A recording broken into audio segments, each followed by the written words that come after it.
Hey hookers! So lately I've been feeling this very strange feeling, which is kind of foreign to me, that I've been like happy or something. I'm not a particularly happy person, but I've just never felt more excited and more sure of myself for the future. Every year at New Year's, my mom says to me, "Oh, this is gonna be your year," and I'm always just like, yeah, whatever, roll my eyes. But this year feels different. This year, I'm kind of like, yeah, it is gonna be my year. Because I feel like I've learned so much in 2018, and 2019 is going to be where I put that into practice. I feel like 2018 was the year that I really sort of found my voice and carved out my own sort of path in life. Because I think, especially when you're saying things that are anti-establishment, really kind of the only way to pursue your craft is to do it independently. Because you know that even if you reach a certain level of success, that you're going to have the entire media out to get you and writing hit pieces like how they call Ben Shapiro a Nazi when he was an Orthodox Jew. So I really feel like the only way is to do it independently. If these big corporations and media outlets don't give you anything, then there's nothing that they can take away from you when they don't like what you have to say. I think it's kind of difficult for people who are my age in this weird sort of in-between generation to find their place. And I sort of struggled through my 20s in finding my own path. When I was 16, I started playing guitar and singing in bands and then touring, and that's sort of what I wanted to do with my life, but I just really wasn't that great at it, not good enough to pursue a career. Then for a couple of years I was signed as a model, which was just absolutely soul-sucking. You know, everybody there, they were just these flawless Barbie and Ken types, and, you know, here I was getting work because I'm weird looking. And I love the art side of it, but the rest of it is just hell on earth. It's really kind of a mindfuck when you're being paid for how you look, but you're the ugliest person in every room. That'll make you feel terrible about yourself, so I sort of just walked away from that. And then for a number of years I was pursuing acting, which I love, but I don't know, I feel like there are a lot of people who pursue acting from a place of narcissism, that they just want to see themselves on a screen in anything. And I think something important that I learned the past year is I'm not an actor or a musician or anything, I'm an artist. You know, as I hate using that word because it sounds so pretentious and douchey, but I basically just want to be Carrie Fisher and like write what I want to write, act what I want to act in, and carve my own path. A lot of people say follow your passion, but I think follow your talent is a much more productive means. So something cool that happened this year was, around this time last year, I met a friend named Brandon, and like me, he was somebody who was gay and walked away from the left Democratic Party side of things. So around, I think it was like April or May, he called me up one day and said that he had written what he called his manifesto on why he'd walked away from the Democratic Party. So I'm outside just walking around, and he's reading me this thing, and I'm like shouting in the street, "Yes! Yes! Yes! Yes!" And people who were listening probably thought we were having phone sex or something. So he wanted to make this a video and wanted my help. So we shot his video in a small studio over 2 days, me, Brandon, and our friend Jeffrey Hornstein, who's an amazing photographer, and this is what turned into the Walk Away campaign, and that video has now been seen by millions and millions of people. We edited it in my backyard. I told him I knew the video was going to be huge. I learned so much from helping out with this that you don't have to be 19 to be successful. And as trite as it sounds, and nobody thinks that this is real, but honestly, one person can make a difference in this world amongst millions of people, and it just takes one good idea. And Brandon is one of the most headstrong, determined people I've ever met, so I feel like I've learned so much from being involved in this and being friends with him. Then this year, I think, learned some lessons when it comes to guys. I think I have. I hope I have. I think I have. I have.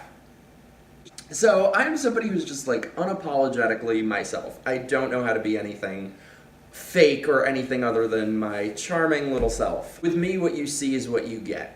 And the thing is, that's always presented a big problem for me in my dating life, because as we know, the gay community is so much built on marching in lockstep and conformity and look like them, act like them, think like them, have their same acceptably gay interests. So this year, there was this one guy that I kind of got hung up on for no reason. Have you guys ever liked a guy where you can just tell that they really look down on you and just make you feel like shit about yourself? That was him.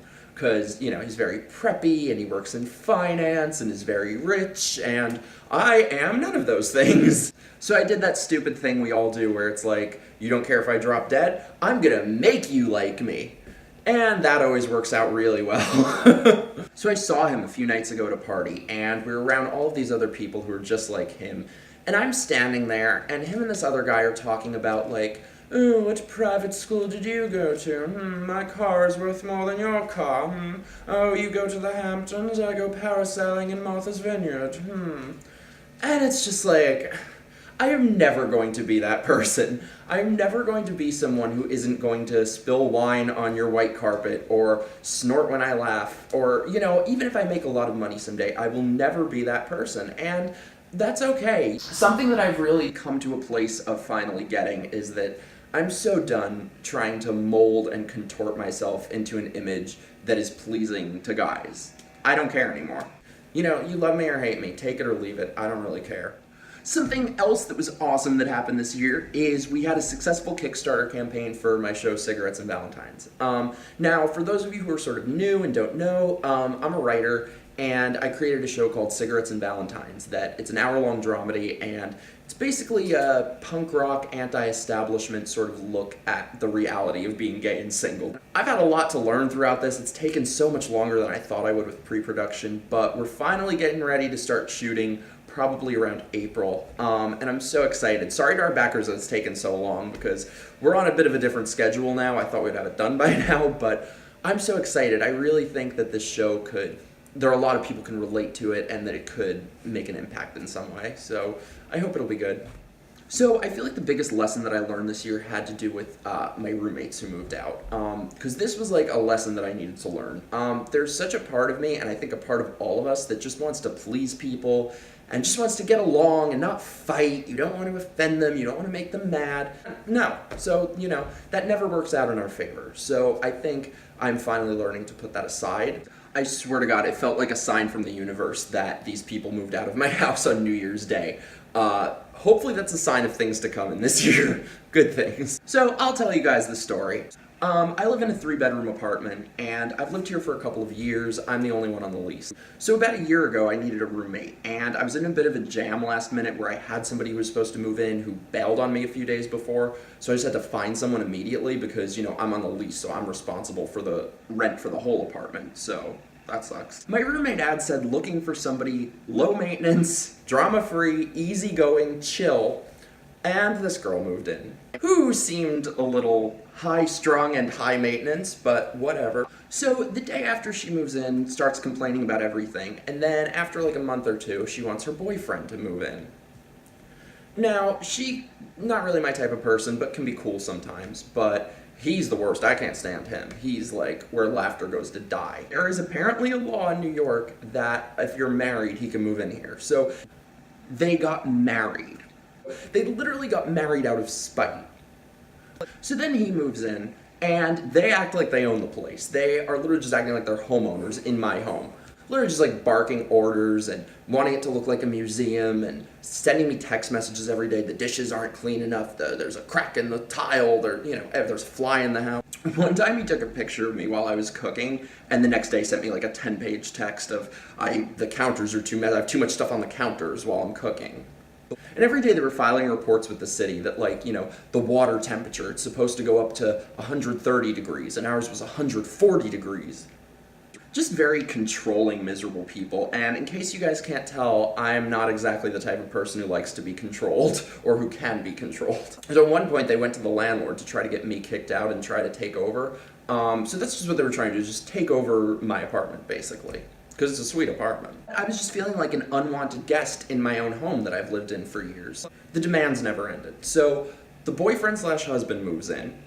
Then she wants her cat to move in. And I'm allergic to cats, and I have a dog, but I didn't want to fight with them, so I was like, well, okay. And I said we can see how it goes with the cat staying in the room. Next thing I know, the cat is all over the house, and I'm having asthma attacks every day. But that's not enough, because then their friend moves into the living room for a month or two and just stays there, none of them paying any more in rent. And all of these demands I just complied to because I didn't want to fight. I just wanted to have a happy home. I didn't want to be confrontational. So anyway, about a week before the new month starts, they tell me that they're moving out, which I was thrilled about, but I had like a week to find a new roommate over the holidays, and I somehow did it, Brains and craftiness and hard work will always win against arrogance and delusional entitlement. But the point of this is, the reason that I'm telling you guys this story is I could be angry at them for taking advantage of my kindness. However, it is 100% my fault, because we teach people how they can treat us. For a long time, I felt like I had to put a lid on my strength and assertiveness, because I was always around people where that was always raised as a negative, and I'd be told I'm an asshole and I'm a terrible person and I'm abrasive and all of these things, that it sort of gets programmed into us to just comply, to just be submissive, to just be agreeable. And that never works in our favor. And I think you guys know me well enough to know that I'm not the type to really play this card often, but I do think that there are certain people who expect a gay guy to just be very compliant and very agreeable and not somebody who will really speak up. There's a part of me and a part of all of us, I'm sure, that just wants to please people and just say yes and don't be confrontational.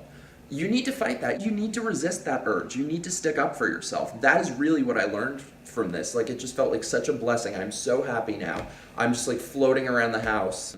And my other roommate, Greg, is just the greatest friggin' person in the world. He has a YouTube channel too, and I feel like we've never been so productive as we've been lately. Like, we're really pushing each other to succeed and do everything we want to do and get shit done. And we have a great new roommate moving in, so I'm just so happy and so thankful, because this was just such a lesson that I needed to learn. And I think it's one that we all need to learn. Something about me is that I feel like I try to be a good friend to people. I'm a very loyal friend, you know? If anybody fucks with my friends, I'll kill them. But I think something that we all need to learn is that we need to have the same loyalty to ourselves that we would have to other people, to our friends. We need to have our own backs. And yeah, I don't know, 2018 was such a crazy year, ups and downs, but like I said, I feel like I really learned a lot. And there's so many people who made this year so great. You know, my best friend Christian, who always has my back, we're like the friggin' odd couple. My director Johnny Call, who he has no clue how talented he is, but we're gonna make C&V so great, and I'm so excited for this year. Like I said, my roommate Greg, who I love so freaking much. And something that happened this year that I didn't expect, but that I'm really thankful for, is I feel like this is the first time in my life that I've sort of made some really good gay friends. Because I've always just felt like such an outcast amongst gay guys. I just always feel like I have nothing in common with them. And every time I've tried to have gay guy friends in the past, it always went very badly. I had one gay friend who I thought I was close to for a while, but he went on a TV show and then he became sort of like the LGBT glad poster boy, and like the first thing he did was sever contact with me. You know, can't be seen around wrong thinkers like that. But this year I've made so many gay friends who I love so much, who are so unique and awesome. You know, Brandon, AJ, I love you so much. Joe, Brendan, Jesse, I love you. And that really means a lot to me, that I feel like I've finally sort of found my little island of misfit fags. And the thing is, I talked about this a little bit in my original Walk Away video, that friends that I used to have who didn't stick around once my views changed and once I became outspoken about things that weren't so popular.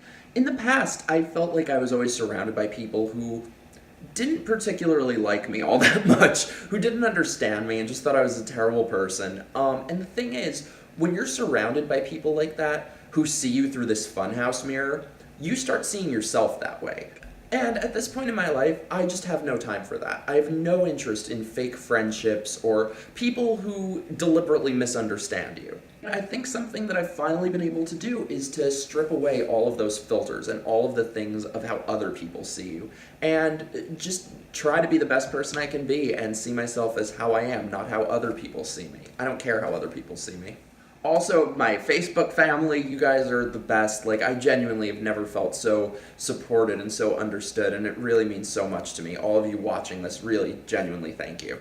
Because it is kind of scary feeling like you have to choose between doing your art and speaking about issues that you think are important. But the reason that I do it is because I don't think that anybody in a free country should be so fearful of saying reasonable mainstream opinions shared by, millions of people. The past couple weeks I've felt such a fear that there's no going back. The toothpaste is out of the tube. Things can never be how they were before, because all my opinions are out there. So it's scary, but I'm not going to choose between those things. I'm going to be who I am and say what I want to say and do what I want to do. And if people don't like it, too goddamn bad.